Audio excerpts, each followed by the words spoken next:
WNYC Studios is supported by Grubhub. Sometimes getting to a so-called convenience store isn't actually very convenient. But now Grubhub delivers from local convenience stores. Whether you're in the market for snacks, paper towels, or drinks, Grubhub delivers them right from the convenience store to your door. This week on The Experiment, James Sulzer has always been obsessed with making things. Now he was positioned to help his daughter regain brain function. It's really easy as a scientist to be skeptical, but as a parent, you need to have leaps of faith. Listen wherever you get podcasts.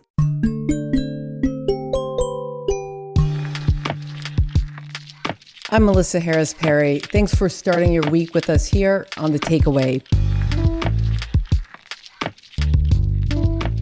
Russia's brutal, deadly invasion of Ukraine continued to dominate the news this weekend. Perhaps most shocking are the heartbreaking and infuriating reports of civilians trying to flee to safety being killed by Russian shelling. Ukraine's president characterizes the actions as purposeful murder, and world leaders have suggested the actions constitute war crimes. And amidst the chaos, so many of us continue to try to understand, how did we get here? And is there a way to get out? These are questions intimately tied to the world's supply of energy. Despite some recent efforts to shift towards renewable sources, the world still runs on fossil fuels. According to Pew Research, fossil fuel use went from 84% to 80% between 2008 and 2018. And one of the biggest players in this industry is Russia. The country is the second largest producer of natural gas and the third largest producer of oil in the world. And it's why President Biden made this announcement last week during his State of the Union. I can announce the United States has worked with 30 other countries to release 60 million barrels of oil from reserves around the world. America will lead that effort, releasing 30 million barrels of our own strategic petroleum reserve. And we stand ready to do more if necessary, united with our allies. And it's why when we asked you what's keeping you up at night as you watch the Russian invasion of Ukraine, many had this question. Alan Tomko, Parma, Ohio. My question is, why are we giving Vladimir Putin money for oil? We're paying for his bombs. A bipartisan group of lawmakers in the U.S. had been asking the same question, attempting to pressure the Biden administration to ban imports of Russian oil and rely more on domestic fossil fuels. But the White House is resisting that measure at the moment, arguing it would unnecessarily raise gas prices for Americans. But even without official sanctions on oil exports, purchase of Russian oil have decreased since Putin's invasion of Ukraine got underway.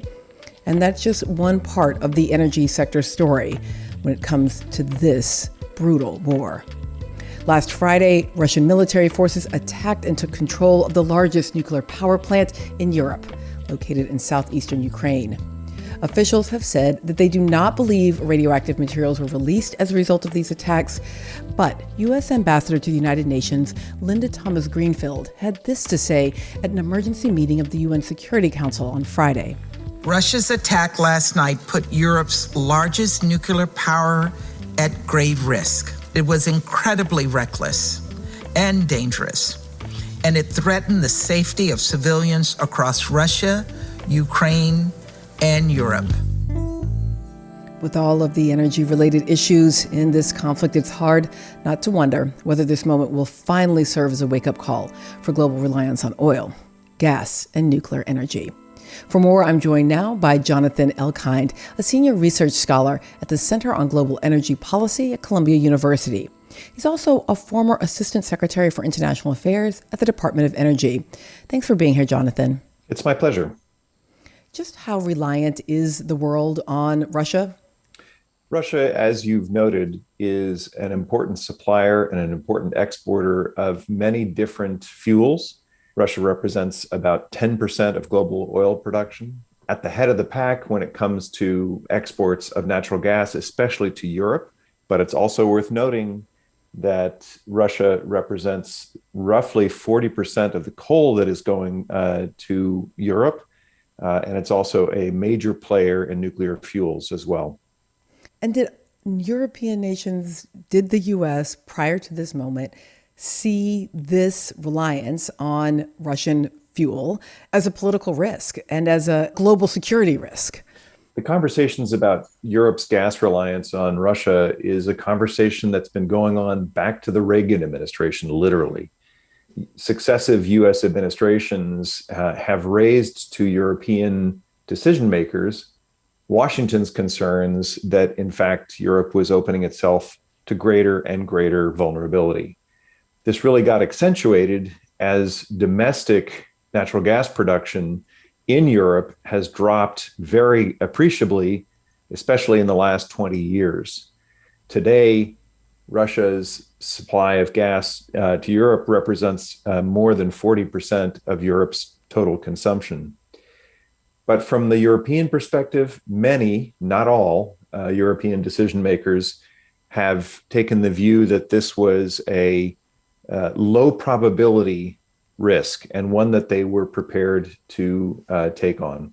When we think about sort of cost benefits, probability, even when vanishingly small, has to be balanced against sort of how bad the outcome can be, right? So even if it's a small probability, the likelihood that if it happened, the outcome would be really horrifying. I think sometimes that's the language around nuclear energy, right? That the likelihood of something bad happening is very small. But if it happened, right, the bad outcome would be so enormous. I guess I'm wondering if this will change our understanding of how to balance those benefits and risks. The other companion to the notion of low probability is high impact. And in the current day, we see that high impact. As of this moment, Russia is still delivering gas, albeit at lower levels than was true in past years, but it is still delivering gas to European buyers. And so there's some comfort to be taken there. But indeed, high impact is the world we're living in. And Europe would be seriously scrambling if Russia elected to cut off the gas supplies, or if simply pipelines were damaged or destroyed in the course of the hostilities that Russia has brought onto Ukrainian soil. If we go back to our caller, are we paying for the bombs that are killing Ukrainian civilians right now with our purchases of Russian fuel?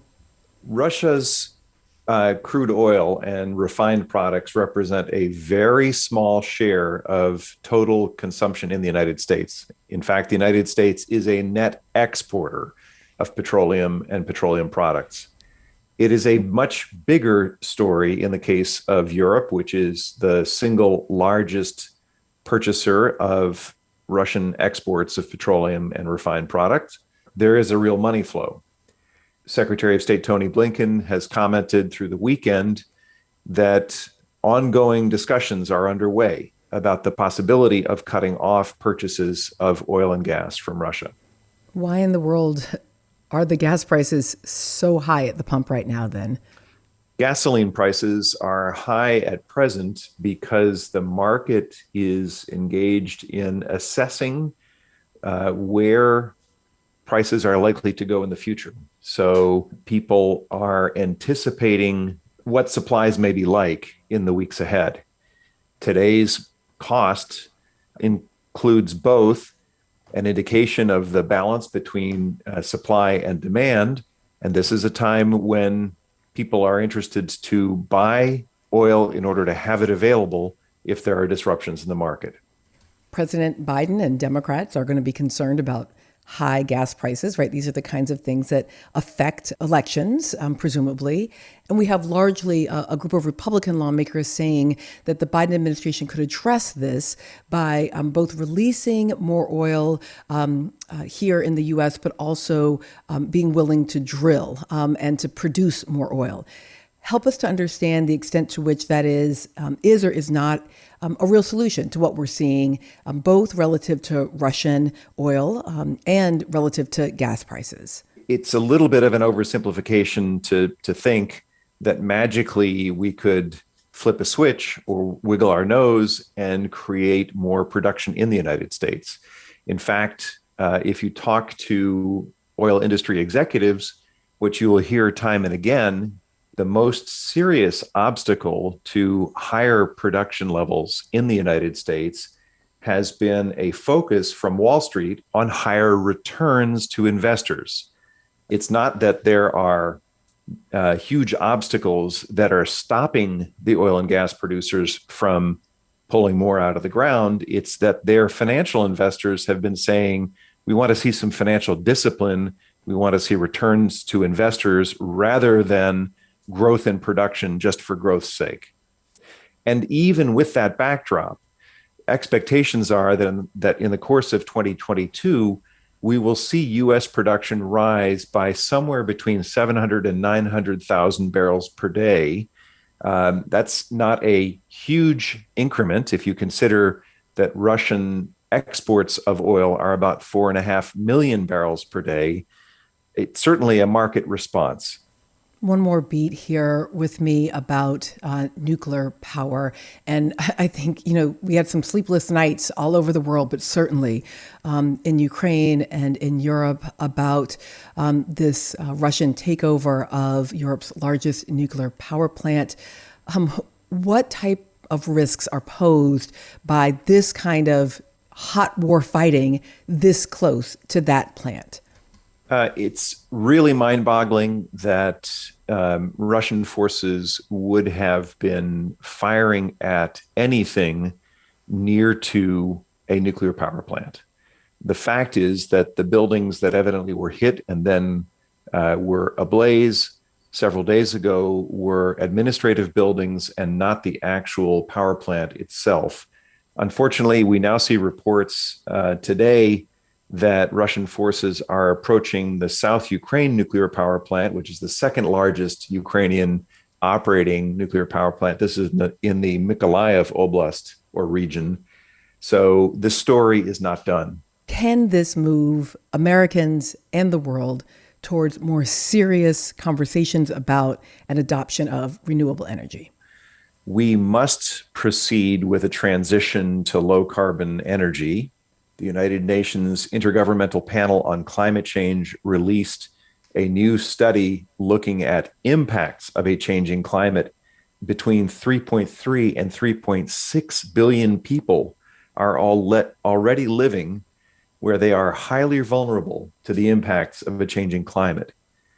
But the companion that needs to go along with our attention to climate change is our attention to energy security. We need to proceed in tandem with these. And what that means as a practical matter is we need diversified energy systems that are rapidly moving toward lower and lower, eventually no carbon in our energy systems. And we need to be very meticulous in our planning as we go. This is a measure twice, cut once moment. We need to make sure that as we transition our energy system, we are not increasing our vulnerability to any form of energy insecurity. As terrible as Russia's attack on Ukraine is, as brutal as the human impact is, this is, in the energy space, one of the slightly positive elements that will come from this period.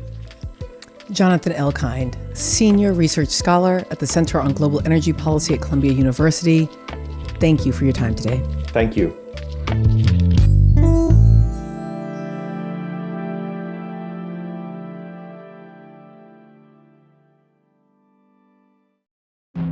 I'm David Remnick, and each week on the New Yorker Radio Hour, my colleagues and I unpack what's happening in a very complicated world. You'll hear from the New Yorker's award-winning reporters and thinkers, Jelani Cobb on race and justice, Jill Lepore on American history, Vincent Cunningham and Gia Tolentino on culture, Bill McKibben on climate change, and many more. So please never miss an episode. Listen to the New Yorker Radio Hour wherever you get your podcasts.